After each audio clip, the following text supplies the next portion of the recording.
اب ہمارے درمیان کچھ نہیں رہا بھائی، پرانی یادوں سے تسلی کر لینا۔ اللہ آپ کی مدد فرمائے۔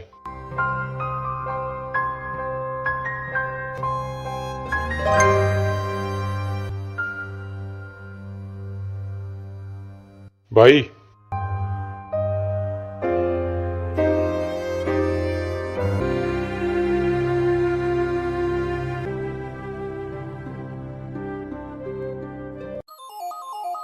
کیا آپ لوگ اتنے بیوقوف ہو کہ ان کی باتوں میں آ کر تباہ ہونا چاہتے ہو؟ بھائی کیا کہہ رہے ہو؟ تجتیکن بھائی کے فوت ہونے کے بعد اس قبیلے میں ہماری کوئی جگہ نہیں ہے۔ ہمارے رسم و رواج کے مطابق قبیلہ چھوڑنے والوں کو معاف نہیں کیا جا سکتا۔ السلام علیکم ناظرین، اس قسط کے آغاز میں حائمہ خاتون شام کے کھانے پر ارطغرل کا انتظار کر رہی تھیں۔ سنگر تیکن کہتا ہے وہ نہیں آئے گا والدہ۔ دھندار کہتا ہے ارطغرل بھائی آئیں گے، وہ میری والدہ کو اپنی آخری رات میں اکیلا نہیں چھوڑیں گے۔ تھوڑی دیر بعد ارطغرل اور حلیمہ آ جاتے ہیں۔ حائمہ خاتون ان کو دیکھ کر مسکراتی ہیں اور انہیں بیٹھنے کو کہتی ہیں۔ وہ دونوں بیٹھ جاتے ہیں۔ پھر حائمہ خاتون ایک روٹی اٹھا کر سب کو بانٹتی ہیں اور اس طرح کھانا شروع ہو جاتا ہے۔ اتنے میں حائمہ خاتون جذباتی ہو کر کہتی ہیں یہ آخری روٹی ہے جو ہم نے آپس میں بانٹی ہے۔ میں آخری دفعہ ان سب کو اکٹھا دیکھنا چاہتی تھی جنہوں نے سلیمان شاہ کے خیمے میں ایک عمر گزاری ہے۔ ہم نے ساری زندگی جنگیں لڑ کے اور مختلف طرح کی مصیبتوں کا سامنا کرتے ہوئے گزاری ہے، لیکن کسی بھی چیز نے مجھے اتنا دکھ نہیں پہنچایا جتنا سنگر تیکن اور ارطغرل کی لڑائی نے پہنچایا ہے۔ اب میرے 2 بچے اس خیمے اور اس قبیلے سے چلے جائیں گے۔ ارطغرل کہتا ہے ہم سفر کر کے جس زمین پر جا رہے ہیں وہ اوغز خاندان کا مستقبل بنے گی۔ ہم سلیمان شاہ کا خیمہ ایسے ہی چھوڑیں گے جیسے کہ ایک بیج جو وقت آنے پر پھٹ کر پھیل جاتا ہے۔ ہم کائی قبیلے کا جھنڈا دور سے دور جگہ تک گاڑیں گے۔ ہم اسلام اور اوغز خاندان کا جھنڈا جھکنے نہیں دیں گے والدہ۔ سنگر تیکن کہتا ہے تمہارے خیال میں کتنے لوگ تمہارے ساتھ جائیں گے اور وہ بیچارے تمہارے اس فتنے میں آئیں گے؟ گندوگدو کہتا ہے اور سب سے بڑھ کر یہ کہ اس وقت میں جب تم ایک بہت بڑی مصیبت میں ہو۔ دوسری طرف سعد الدین کا جاسوس مہمان خانے میں پہنچ گیا تھا۔ سعد الدین کہتا ہے تو ارطغرل اپنی موت کی طرف رواں دواں ہے۔ دورک کہتا ہے جیسے آپ نے حکم دیا تھا میرے آدمی راستے میں اس کا انتظار کریں گے امیر حضرت۔ سعد الدین کہتا ہے تم چند لٹیروں کے گروپ کے علاوہ کچھ بھی نہیں ہو ارطغرل۔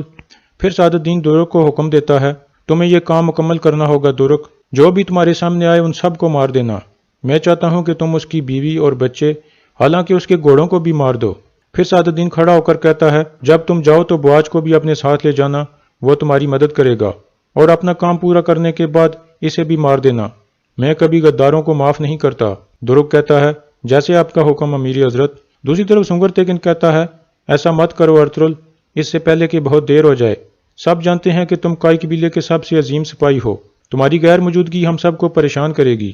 گندوگدو کہتا ہے تمہارے ہاتھ کچھ نہیں آئے گا ارطغرل، تم سب کچھ کھو دو گے اور سب مارے جاؤ گے۔ ارطغرل کہتا ہے جنگ تب نہیں ہاری جاتی جب آپ مر جائیں، بلکہ تب ہاری جاتی ہے جب آپ آپس میں دشمن بن جائیں، اور میں نے دیکھا ہے کہ آپ پہلے ہی ان دشمنوں جیسے بن گئے ہیں جن کے خلاف میں نے جنگیں لڑی ہیں۔ ایک معصوم بچے کو پھندا لگا کر مارنے کی کوشش کرنا اور جرگے کے لوگوں کو سونا دے کر خریدنا۔ یہ سن کر حائمہ خاتون چونک جاتی ہیں اور رونے لگتی ہیں۔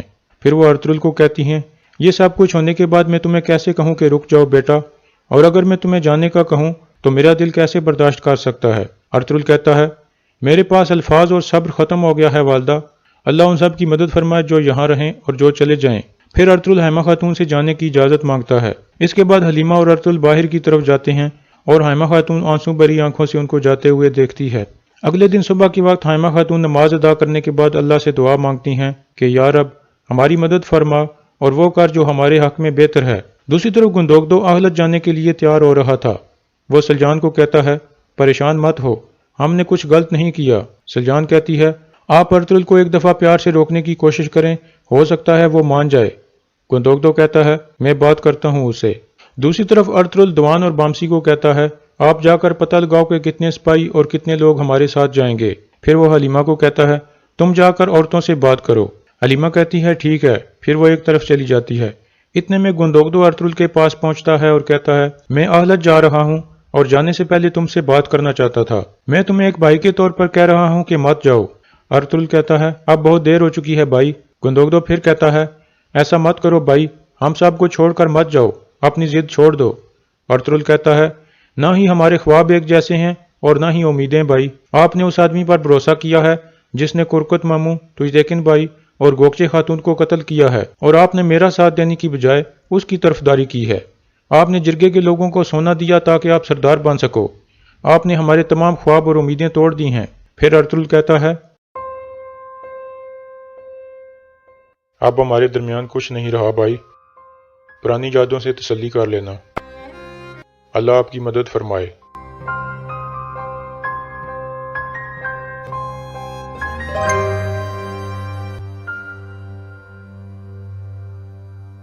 بھائی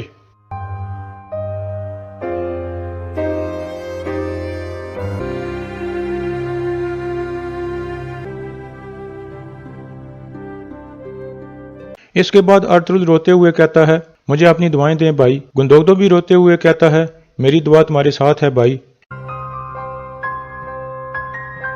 اس کے بعد ارطغرل حائمہ خاتون کے خیمے میں جاتا ہے۔ حائمہ خاتون کہتی ہیں، یہ تم نے کیا کیا بیٹا؟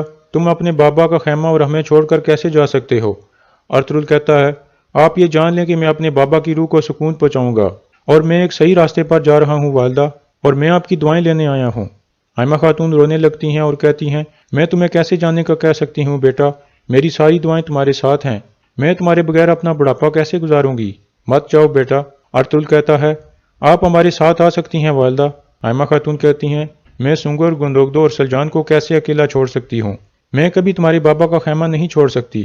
ارطغرل کہتا ہے، آپ کا دل ہمیشہ ہر لمحے میرے ساتھ ہوگا والدہ، اور میرا دل اور دعائیں ہمیشہ آپ کے ساتھ ہوں گی۔ آپ مجھے اللہ کے حوالے کریں۔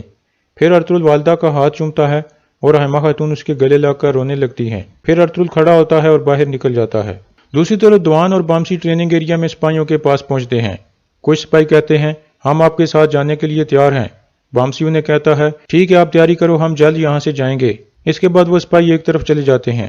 پھر دوان بامسی کو کہتا ہے، جتنے سپاہیوں نے ہمارے ساتھ جانے کا وعدہ کیا تھا وہ نظر نہیں آ رہے۔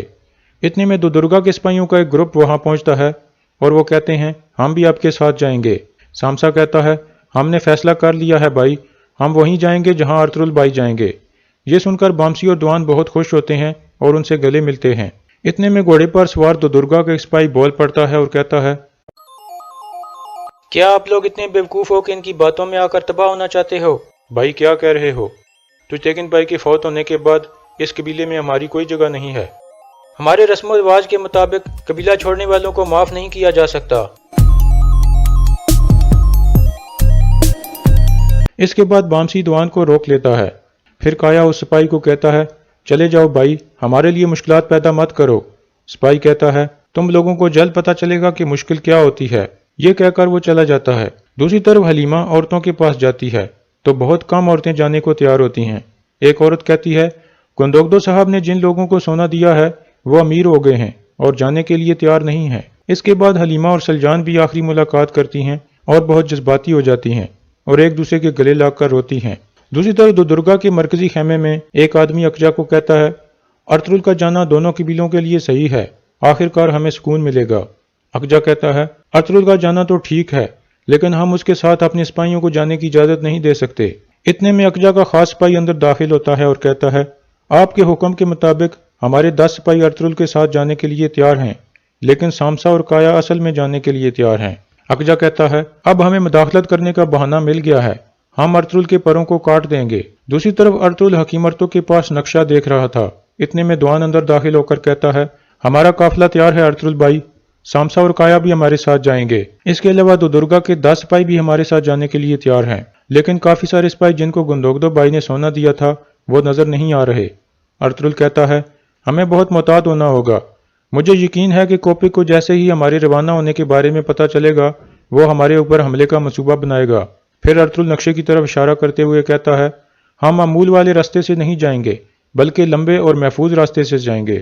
اس کے بعد ارطغرل باہر آتا ہے تو عبد الرحمن اس کے سامنے آ کر کہتا ہے، میں بھی آپ کے ساتھ آنا چاہتا ہوں بھائی۔ ارطغرل کہتا ہے، میں نے اپنی والدہ تمہاری امانت میں دی ہے عبد الرحمن، میری والدہ کو اکیلا مت چھوڑو۔ عبد الرحمن کہتا ہے، حائمہ والدہ کے لیے میں اپنی جان بھی قربان کر سکتا ہوں۔ اس کے بعد ارطغرل دہلی تعمیر کے کام کرنے والی جگہ پر پہنچتا ہے۔ اتنے میں سنگر تیکن وہاں پہنچتا ہے اور کہتا ہے، اگر میں تمہیں کہوں کہ مت جاؤ تو میں جانتا ہوں کہ تم نہیں رکو گے، لیکن سپاہیوں کا کمانڈر ہونے کے ناطے میں تمہیں اپنے سپاہی تمہارے ساتھ جانے نہیں دے سکتا۔ ارطغرل کہتا ہے، ہمارے مقدر میں اکٹھا رہنا یہاں ختم ہو گیا ہے، اب مجھے اور میرے سپاہیوں کو اللہ کے حوالے کریں۔ سنگر تیکن کہتا ہے، کیا تم نے سنا نہیں میں کیا کہہ رہا ہوں؟ میں سپاہیوں کو تمہارے ساتھ نہیں جانے دوں گا اور دندار کو بھی اپنی والدہ سے دور نہیں ہونے دوں گا۔ ارطغرل کہتا ہے میرے سامنے مت آؤ بھائی، یہ کہہ کر ارطغرل وہاں سے چلا جاتا ہے۔ دوسری طرف دودرگا کے سپاہی لوگوں کو قبیلہ چھوڑنے سے روکنے لگتے ہیں۔ اکجا کا خاص سپاہی کہتا ہے ہمارے سردار نے حکم دیا ہے کہ اگر کسی نے ہماری بات نہ مانی تو اس کو سزا دی جائے گی۔ پھر وہ لوگوں کو زبردستی واپس خیموں میں بھجوا دیتے ہیں۔ پھر اکجا باہر آتا ہے، اتنے میں سنگر تیکن اس کے پاس پہنچتا ہے۔ اکجا کہتا ہے جیسے آپ نے کہا تھا میں نے لوگوں کو باہر اکٹھا نہیں ہونے دیا۔ سنگر تیکن کہتا ہے ارطغرل کو پتہ چلنا چاہیے کہ وہ اکیلا ہے اور سپاہی بھی اس کے ساتھ جانے کو تیار نہیں ہیں۔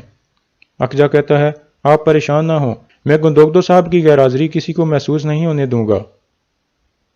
اور یہاں اس قسط کا اختتام ہو جاتا ہے۔